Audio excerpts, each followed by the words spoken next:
Alors, voyons si vous êtes d'accord avec ça. Ce ne sont pas les individus qui résistent au changement, mais les structures qui les entourent. Pourquoi des innovations, comme un logiciel objectivement plus performant, peinent-elles parfois être adoptées? Et si la réponse s'est trouvée dans l'invisible pouvoir des habitudes collectives? Bonjour, je suis Paolo Andreassi. Ma mission, vous aider à améliorer la performance de votre entreprise en intégrant les sciences sociales dans votre management au quotidien. Si ces sujets résonnent avec vos préoccupations, abonnez-vous dès maintenant pour ne rien manquer. Chaque mardi, une nouvelle vidéo. Mais maintenant, posons-nous une question simple.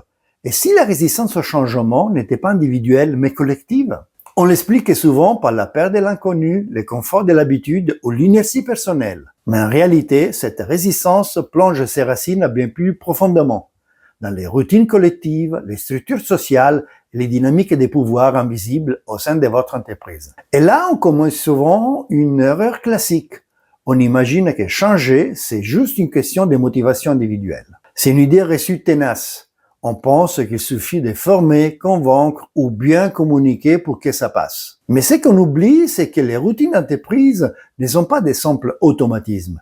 Ce sont des repères, des protections visibles, des codes tacites. Ces routines permettent aux équipes de coordonner leurs actions sans devoir renégocier chaque geste, chaque rôle. Par exemple, dans une équipe commerciale, la routine peut consister à commencer chaque journée par un point rapide à 9 heures, transmettre les informations via un canal prédéfini et conclure les affaires avec un circuit de validation bien connu. De la même manière, dans un service de production industrielle, une routine peut inclure une réunion d'ordonnancement à des heures fixes, une circulation tacite des fiches papier entre postes ou des ajustements informels sur les lignes selon l'expérience des opérateurs. Modifier un seul de ces éléments, par exemple remplacer les fiches papier par un système numérique, peut déséquilibrer les repères, générer de l'incertitude et casser des liens implicites entre les équipes. Changer ne serait-ce qu'un de ces éléments peut désorganiser l'ensemble du fonctionnement collectif. Changer une routine, c'est bousculer une géographie sociale implicite. C'est toucher à des équilibres entre identité, statut, zone d'influence. Et bien souvent, ces équilibres sont inconscients, mais fondamentaux. Prenons un exemple. Une entreprise décide de remplacer un vieux logiciel par un outil plus moderne, plus rapide, plus intuitif. Sur le papier, tout le monde devrait l'adopter. Mais 6 mois plus tard, toujours des blocages. Pourquoi? Celui qui maîtrisait l'ancien logiciel, il perd son statut d'expert. Les échanges informels, disparus, remplacés par des tickets impersonnels. Les nouvelles attentes, flux, donc génératrices d'incertitude. Résultat, désengagement et désorientation. Ce n'est pas un rejet du progrès, c'est une défense de l'identité, des liens et des repères. Je vous propose donc 3 leviers pour transformer cette résistance en engagement. Premier levier, co-construire. Plus les collaborateurs participent à la construction du changement, plus ils y engagent. Impliquez-les dès la réflexion de ces changements. Deuxième levier, valoriser.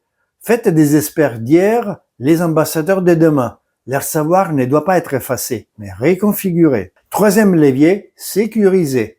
Offrir un sas de transition, test pilote, retour d'expérience, temps d'adaptation. Faites de la nouveauté un apprentissage progressif, pas une rupture. La résistance, ce n'est pas du rejet, c'est un signal. C'est celui d'un équilibre collectif qu'on menace sans le voir. À nous, dirigeants et managers, de savoir l'écouter et le comprendre. Chaque transformation réussie repose moins sur l'adhésion individuelle que sur la reconnaissance des dynamiques sociales existantes. Et vous?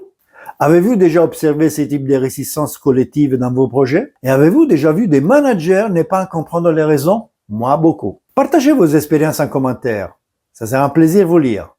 Je vous dis au revoir et à la semaine prochaine.